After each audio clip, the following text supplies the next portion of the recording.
Hi, Denise. Thank you for coming in today. How are you doing? I'm okay. The drive was a bit hectic getting here, a lot of construction, but I'm here, so Yeah, the construction in London can be crazy. yeah, it was actually pretty crazy. Everywhere I turned, I just kept getting roadblocks, but luckily you guys are right downtown, so I was able to get here. Okay. That's perfect. I'm glad you made it. Thank you. I just wanted to tell you a little bit about myself. So, I'm going to be your social worker, and everything that's held in this session will be confidential between you and I. All of your records are confidential. You can read them if you'd like. If it's okay, can I write notes? Yep. And everything that I write, you can see, like I said. And anything that I write, though, can be subpoenaed by law. Okay. So, just so you understand, if there is ever a concern of harm to self, like you want to hurt yourself or maybe hurt someone else, I do have to report that. I'm a legal reporter. So, as long as you're okay with that, we can move forward. Yep. Perfect. So, tell me a little bit about yourself. Obviously, your name's Denise. Can you tell me a little bit about maybe your age as well as your gender and your culture, maybe a little bit about your employment as well? Yep. So my name is Denise. I just turned 30 recently, back in September. I am Catholic, but I don't really practice too much of the religion part of that. Okay. I just believe in God, etc., but I just don't go to church all the time. Okay. I have been in a relationship with my spouse for about 5 years now, and I have two kids, and they are Catholic as well. Okay. Thanks for helping me out with that. What's your home status like? So you said you live with your husband. Is he working as well? So unfortunately, he lost his job a couple months ago. He was laid off. So there actually has been quite a bit of a negative impact to our family since then, which is why I'm here today, essentially because of the stress that has happened with my husband losing his job and the fighting. Right. We've just been fighting a lot because of the financial stress and the hardships that are coming with that. So it's just been impactful on me and as well as my children. That can be really hard what you're going through, especially the economy right now and the loss of finances. I'm sure that's really stressful. So I'm glad you made it in today, and I'm hopeful we can kind of work through this. Are you understanding of why you were referred to me today? So my understanding is that CAS got involved with due to the fighting because my children were not sleeping at night, probably because of the stress. So it just breaks my heart to know that they're being really impacted by this. So they were showing up to school and they were not sleeping, so they were just not focusing on the right task at school. So I guess CAS somehow got involved with that. I'm not sure how, but I know that there was an investigation done. So they ended up coming to the house. And they ended up finding nothing because I'm a good parent. It's just I kind of explained to them the situation, and they kind of like took it as it was my first time being reported. So they closed the file after doing an investigation, and so nothing was determined to be at risk for the children. So I think basically it's just me coming to work on some treatment just to get help, extra support with what's going on at home, and just trying to find resources to navigate what we're going through right now so CAS doesn't get involved again. Well, Denise, it sounds like you're very cognizant of what's going on in your life. You understand that the factors of maybe how you and your husband are handling the situation could be imposing some negative side effects on your children. It also sounds like you really want the best for them and that you really want to kind of change the environment so that the kids can stay with you, because that's what's most important. Am I right with that? Yeah, no, you Okay. got that right on the head there. I really am just, my main goal is to keep my kids with me at home. I don't want them ever to be out of my sight.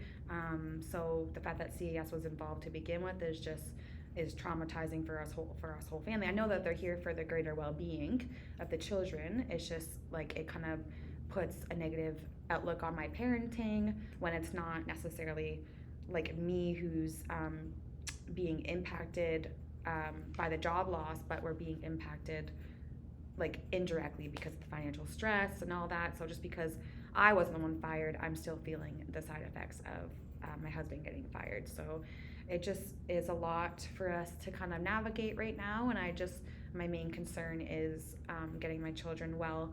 Again, they're doing just fine right now. Everything's well at home. It's just I don't want something to come up in the future where this might trigger something for them, and then they're back at being like restless at school and not getting sleep and stuff. So Right. It sounds like you really care about their well being from all of this, and that you really want to kind of even look from their perspective of not returning to, this problem. You want to kind of have them move forward. So, can I get a little bit more information about your children? How old are they? so I have a 5-year-old and a 9-year-old. So they both attend the same school together. It's really close to home, so I'm able to be available to them when needed. Yeah. That's great. So, can I kind of have some backstory on this? Have you ever had this type of situation occur in your life before? So essentially, my husband and I, we've always been really good at communicating. We have a good, strong relationship together. Um, However, there are times where things have gotten verbally escalated, and due to just some triggers of his own. He's got some issues he's dealing with on the side. He's been drinking to kind of cope with the job loss. So, like I would say, in our early relationship, we never really had any problems. But since, like you said, the economy has got really bad, and rental prices have gone up, and groceries. So now he doesn't have a job, so he's just really stressed because he can't take care of his family. He feels like, so he just is resorting to drinking right now. So yeah, I'm just kind of lost for words at that because I just thought we had a good foundation, but now he's resorting to the alcohol. So I worry that we might have this again in the future where we're having verbal escalation. So I hope not, but I need to find some resources before that happens. Right. So, it sounds like he's had kind of this history of maybe not being able to handle maybe his emotions in the best ways. You had mentioned that he has some alcohol use to kind of cope. Is there any service history that he would have in terms of positive outlets for him, someone he can speak to? Is he seeking out anything like that? So in terms of his support network, he doesn't really have many people in his life. His mom lives way up north, so it's about 7 hours away from here. His dad lives away as well. Don't really have any contact with those, the mom and dad there. And I think the only person he really has is me at the end of the day. That can be a lot of pressure, I'm sure. That can make you feel overwhelmed as well. Mm-hmm. So, would you say that your attachment to him is pretty secure? Do you feel safe? Do you feel secure in the relationship? When you go home, are you feeling maybe on edge or uncomfortable? Yeah, I would say with the increase in drinking, it has caused me to be kind of walking on eggshells around him just because I don't know, his unpredictability with the alcoholism. He's one person this day, another person this day, so it's been hard to kind of adjust to those personalities.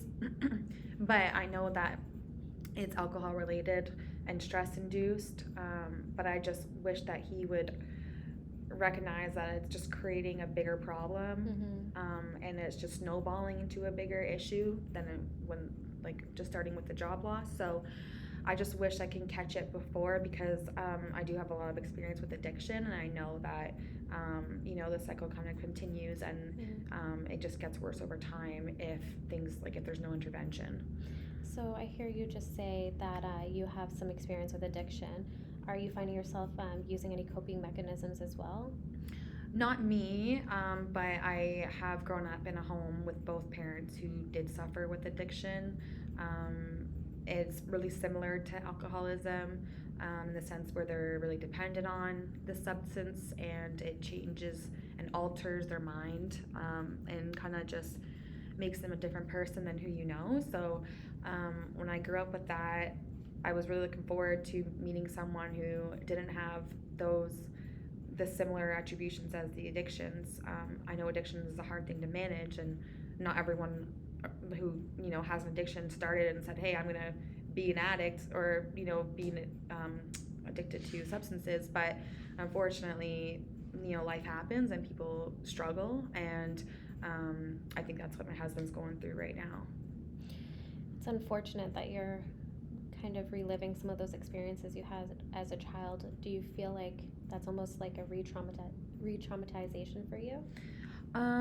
Yeah, I actually was thinking about that the other day, just because I know you have to separate, your upbringing from your current position in life, but it's hard not to kind of unpack that experience into your new relationships, because you just have an expectation for what your life will look like in that, but when you're a child and you're in that like horrible position, and then you grow up, okay, I'm going to strive to find a partner who's has the same morals and values as I do, and doesn't have any addiction, and then now I'm faced with that now, so it's kind of been really, I would say it's been triggering, just because I see a lot of the same behaviors and personality changes as I do in him than with my parents, so they're very similar to each other now.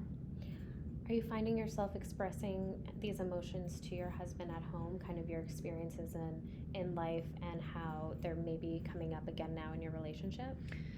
Yeah, I try to do that with him. Unfortunately, it became into a verbal altercation, because he just, in his mind, he's coping. Mm-hmm. He's trying to just have a drink of beer and not worry about the stress of the day, and kind of just he's thinking that it's something that's normal to do when you're stressed. But I'm trying to educate him on how turning to these dependences or these substances may lead to dependence. So it's just for me to educate that onto my husband, it's really hard, because he's not like a peer, or he's not like someone that I'm, you know what I mean, that I can talk to without any biases in the way. But with him, he doesn't see that he has a problem. I should be able to have a beer. So he's really trying to normalize it, and I think that's where we're coming into like a head-on issue. Right, that sounds very difficult, and it sounds like you're very aware of kind of where you would like to see things go, in terms of maybe him coming home and not going for a beer. Yeah. What kind of strategies have you maybe mentioned to him that he could use instead?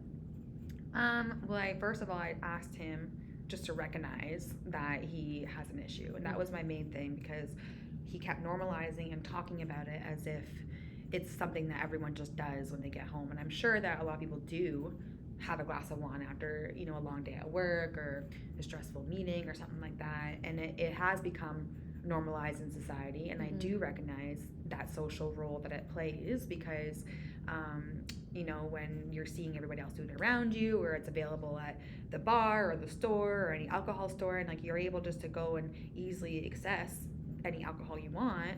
And so it pretty much just puts into people's minds that, oh, because it's available in the store, I'm allowed to drink it, and it's it's a stress reliever, and it's like a pain medication. So there's all these benefits in their mind to drinking that takes away just that one piece of negative stress they have, but they don't realize that they're actually causing more issues, as I'm sure that it just causes more problems for the person that's doing the dependence, and also the people that are in the lives of that person. It's a very complex issue, and it can be very difficult for some people in the position you're in. It can be very stressful. Tell me more about how he shows you he understands maybe how you're feeling. Tell me how you perceive this. I perceive it to be that he is angry with me. Okay. I perceive that he thinks that I'm just bitching at him, or acting as his mom, or he's assuming that my role is an authoritative role, and it's not someone who's in position of a caring figure, who wants the best for you, who knows the detrimental effects of alcohol and what that does to someone's body and their brain and everything else. So I just really want him to be aware of that himself, but he just unfortunately just takes it as like I'm attacking him or I'm trying to put him down. And I mean, I'm not perfect. I have my stressful days. Like, you know, I have it's hard for me to regulate myself when a lot's going on at home, so I have to kind of go away from everyone and have my space. But those are some things that I've learned that it's healthy for me to do. It's not affecting anybody else, and I wish that he would find the same way, because his alcoholism is impacting us all right now. Can you tell me some more about the healthy things that you do? Yeah, so I'm really into going to the gym. Okay. I don't really just go for a long time. I just like to get out of the house and go for a quick walk on the treadmill. So for me, it's not really about being fit per se. It's more about just the self-care aspect of it, and just keeping myself healthy, physiologically and physically, and mentally as well.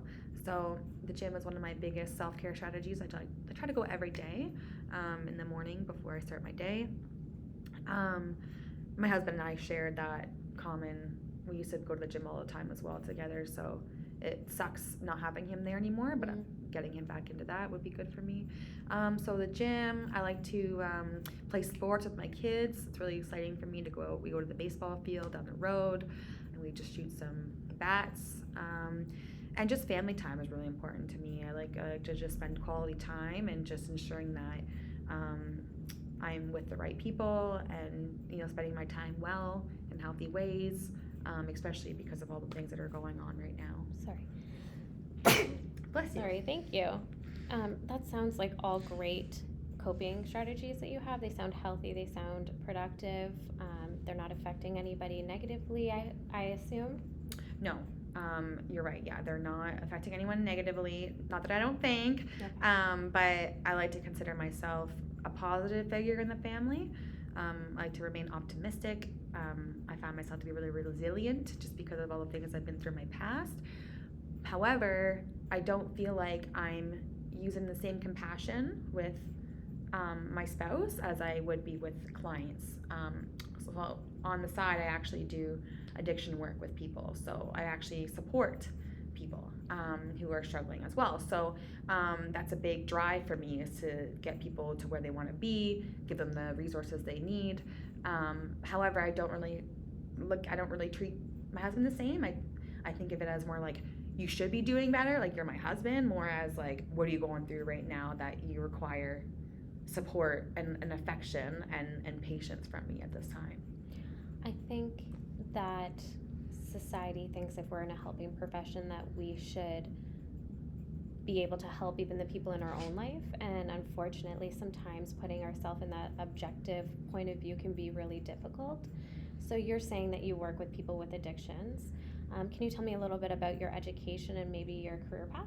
Yeah, for sure. So because of my childhood, I definitely had a passion for social work, and just helping others. So I started off over at Fanshawe College, and I did my child and youth care for 3 years there, and then I went out into the field for, I want to say, about 5-6 years, and then I decided to go back to school while working part-time. Okay. So I'm just wanting to further my education in the social work field. Obviously, you know, it's constantly expanding and it's very complex.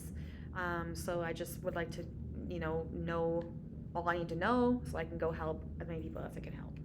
That sounds amazing. Good for you. Thank you. It's a really positive light in your life.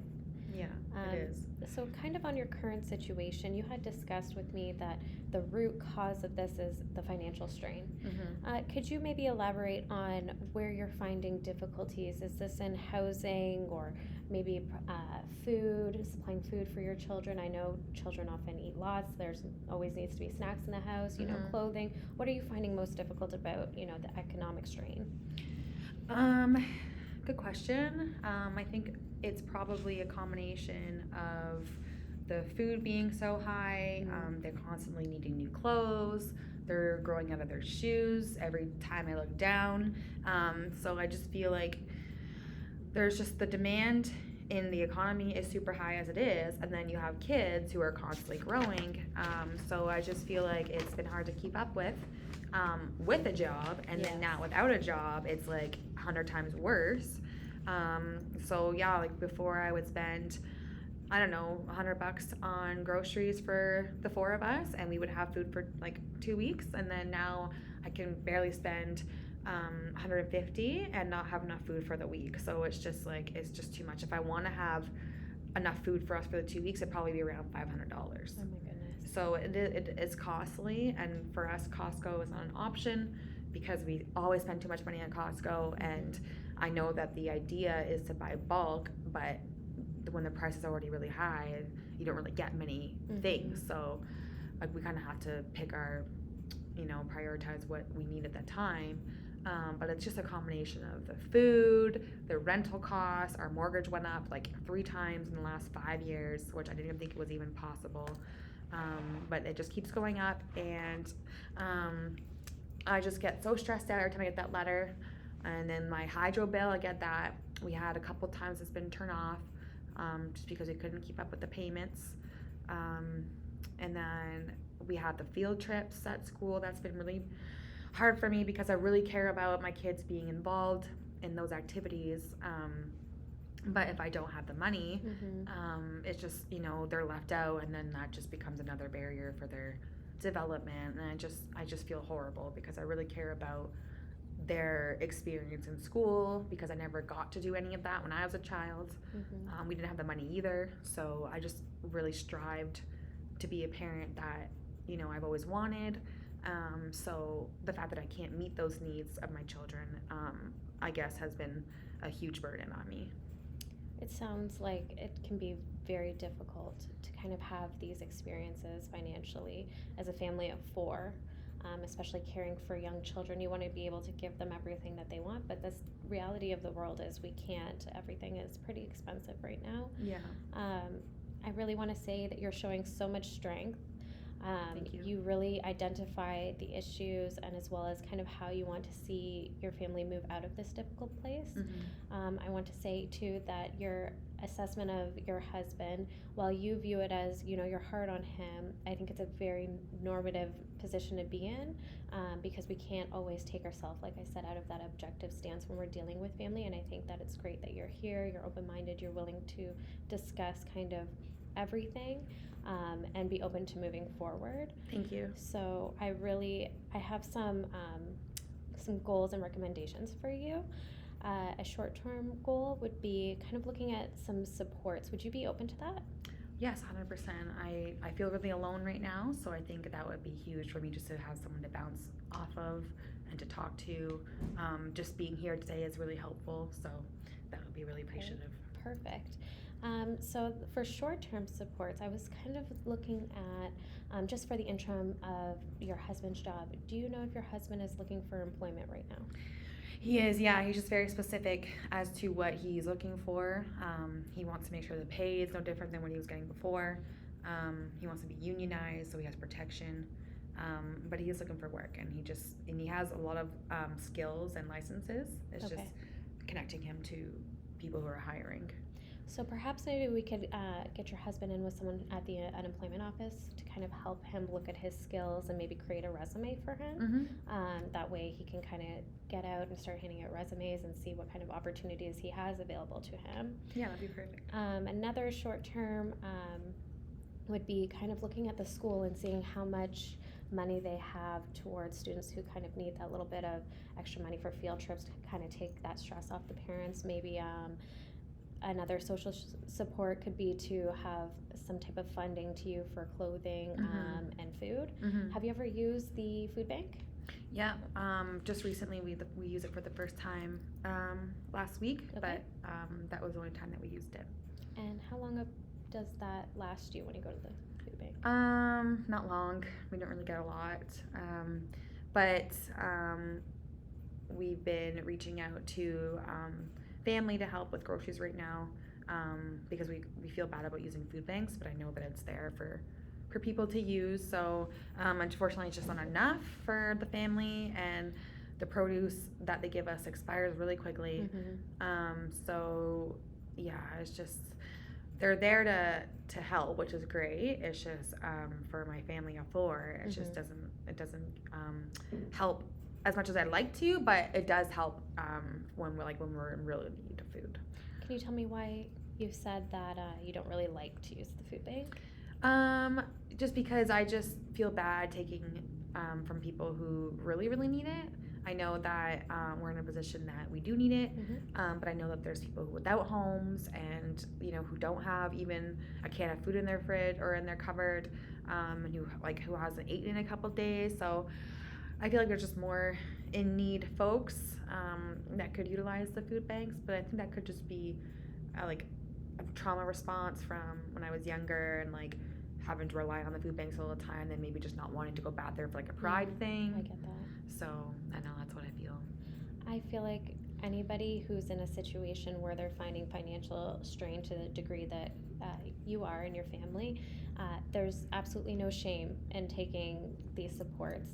I understand coming from a background where you had to rely on the food bank as well. You said that there's pride associated with that, but we all go through difficult times, and just because you're in a difficult time right now doesn't mean that in a short period of time, once your husband's financial situation improves, that you won't be in this situation forever. My goal is to kind of help take you out of that so that we can kind of get you guys moving forward. Yeah. So for a long-term goal, I was thinking that we could do about 8 sessions, so about 8 weeks, and then we can kind of keep going over our goals and seeing how they're working out for you. Would that be okay? Yeah, that sounds great. I really appreciate taking the time. 8 weeks sounds like a good amount of time to kind of get some skills and resources together. I know there's a lot out there. I just need to help connecting to them. Okay, and when's the next time that you will be meeting with the social worker from CAS? Well, the file was closed, but I think that they just want to follow up with how our counseling has been going. So I think that they might follow up with you either today or tomorrow to see if I showed up and to ask how it went. And then they'll probably reach back out to me to see if I have my second appointment booked. Okay, perfect. And in terms of your children and their resiliency, it sounds like you're very resilient yourself, but your children were kind of having some sleepless nights. And that's kind of what intertwined and had CAS contact us. So how are they doing now? They're doing really well now. Okay. Our fighting hasn't been too much, so they've been able to get more sleep, and they are in the room a lot more, playing with each other and just like engaging in free play. So that's really important to me because it burns off their cortisol, and it helps them just like, focus on positive stuff rather than what's going on with their mom and dad. So, and I've been making a really big effort to not have any arguments in front of the kids. I know that it's inevitable sometimes when emotions are heated, but I just really put in the effort of, if I know he's drinking, I'll put the kids to bed early and I'll avoid it for the rest of the night, and just so I don't have to engage, and then there's no fighting. Okay, so are the kids aware that maybe dad is drinking and it's not a positive in the family? I'm sure that they're aware that, that he's been not himself. Okay. I don't really know if they're aware that it's because of a substance. Okay. I hope they don't. But I mean, behavior changes in their father is going to be noticeable. So I would assume they're not dumb. They're really smart kids, and I feel like they maybe have an idea. I just don't know if it's confirmed. Okay, so do you think that maybe they would benefit from kind of speaking to someone too? I think maybe the stress from CAS being involved and just like not knowing if their parents are going to be fighting at the end of the day, I think that would be huge for them just because they've been through a lot in this last couple of months. So. Okay, so we do have some kids therapists in this office, so I will also shoot them a referral for your kids. Okay. That way maybe when you come to talk to me, they can go and talk to the kids therapist, and also play therapy is also an option. Okay. I think that could kind of help them with mitigating maybe some of the questions that they sometimes don't want to ask mom or dad, and kind of figure out how to maybe transition some of those negative emotions into maybe some positive emotions, and kind of just get things moving along the same track for you both. Yeah. So in summary, we kind of hit on a lot of different things. It sounds like you come from a background where you're now being re-traumatized maybe by some of your husband's behaviors. Would I be okay in saying that? Yeah. Just because of his addiction issues with alcohol kind of remind you of what you went through as a child. You are kind of modeling that positive behavior that you would like him to show through your own efforts of going to the gym and doing these healthy things, but unfortunately it's not being reciprocated from him. Is that correct? That's correct, yeah.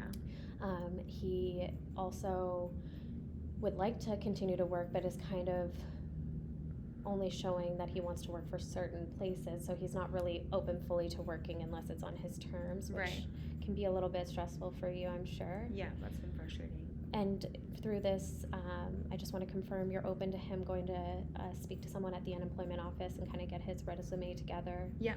Perfect.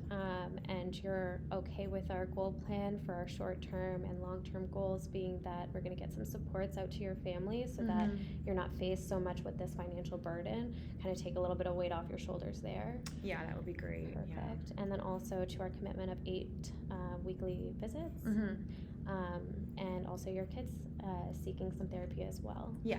Yeah. Perfect. Yeah. Well, it was great meeting you, Denise. It sounds like you have a very good idea of where you want to see your life going. I'm very happy with how you're handling the situation with your kids and how you're continuing to put yourself in a positive situation with self-care and taking care of yourself. I'm glad that you're not falling into a negative space and allowing these re-traumatizing effects to kind of take you down. And I'm really glad that you came in to speak with me today. Thank you so much. I really appreciate it, and I look forward to meeting with you again. Do you have any other questions for me? No, I don't, but I'll reach out to you if I do. Perfect. Thank you so much, Denise, and Thank drive you. safe.